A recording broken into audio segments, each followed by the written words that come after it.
What is going on, Laker fans? Thank you very much for tuning in. We got Lakers Talk Daily. I don't think you can really do too many videos right now on the Lakers without talking about their shooting. Lakers 0-4 to start the season. Obviously, last night, lose to Denver in Denver. They got another one coming up tomorrow against the Minnesota Timberwolves trying to get their first win of the season. If you're new to the channel, please subscribe, ESPN LA. Subscribe on our YouTube channel. Every day we're putting out some Lakers content Monday through Friday. We're streaming all our shows live and everything else. So if you're a fan of 710, looking for Lakers content, all the other content that we do, or you're a fan of the shows that we have, please subscribe to the channel. Okay, so I saw this stat post-game, doing the post-game yesterday, and saw this stat from ESPN Stats and Info. The Lakers are shooting 33 for 148 on threes this season. So that's 22.3% from the three-point line. That is the worst over any four-game span by any team within a season in NBA history. So it's one thing to say, hey, the Lakers aren't shooting well. It's one thing to say that the Lakers are struggling from the field. It's one thing to say is, hey, you know what, they just got to make more shots. Whole different conversation talking about that. That's the worst four-game span in NBA history. That's how bad it is. There's two ways to look at it. One way you could look at it and you could say, okay, it's historically bad. Well, at some point, they're going to start hitting some of these threes, right? Or how about they just go back to their career averages? If they start shooting 30% from the three-point line, what does it mean? Can they all of a sudden be in games that it doesn't look like they can be in? Does it all of a sudden give them, instead of being 0-4, are they 2-2 if they're shooting 30%? I try to find a positive spin to it. What I would say is they're not going to continue shooting this poorly. They're not. It's just, you can't be that historically bad and, have no sign of where you kind of are starting to imagine for yourself, or in your own head starting to look at things and saying, okay, well, it's only going to get worse or anything like that. I don't think that's going to happen. I think the big question for the Lakers is, if it does get better, how much better is it going to get? I know right now, you're seeing, I saw this yesterday, there's some stats that came out. Bogdanovic is shooting great from the three-point line.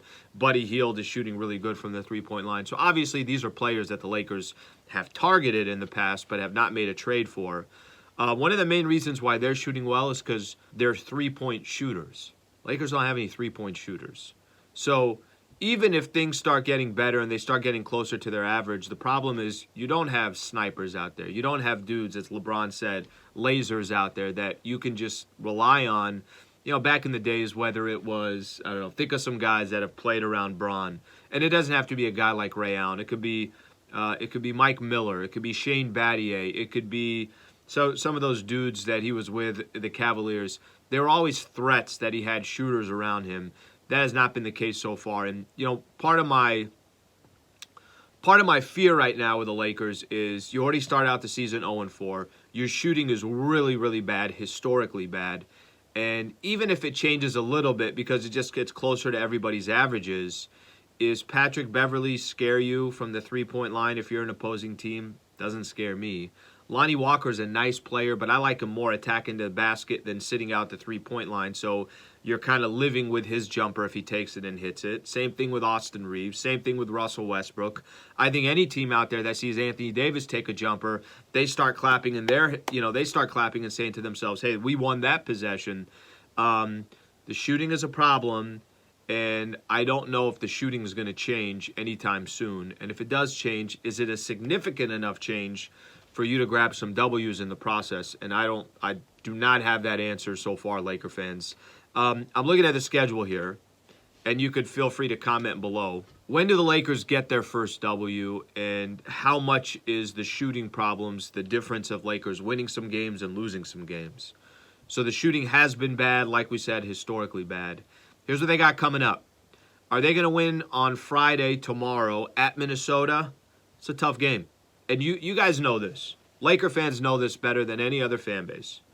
Go see other fan bases when it's time to play the Lakers. It's like a Super Bowl for them. They love it. And they love nothing more than beating the Lakers. So I mention that because Minnesota on the road is going to be a tough game. They haven't really played anybody so far. I think it's Utah, Oklahoma. I think San Antonio they've played. So I think they're 3-2 and they haven't really played anybody yet. But they'll be ready for the Lakers come tomorrow.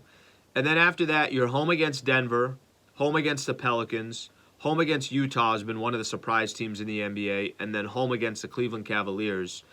You're expecting some W's, I think, during that homestand, but there's no guarantee or lock on that. So Lakers got some work to do. We know that. Shooting has been awful so far. That has a lot to do with them being 0-4. But it hasn't just been bad. It's been literally historically bad. That 22% from the three-point line, like I mentioned, over a 4-game span by any team within a season in NBA history, it's the worst 4-game span. So, Laker fans, feel free to comment below your thoughts on what's going on with the Lakers right now, your thoughts on the 0-4 start, or when you want to predict that the Lakers are going to get their first W. I'll be back tomorrow doing another one of these. You can listen all day on 710 ESPN. All the shows will be doing their shows. Please subscribe to the channel. ESPN LA on YouTube. You could also subscribe on my channel, Lakers Talk with Alan Sliwa. Appreciate you guys being a part of the show. Have a great Thursday.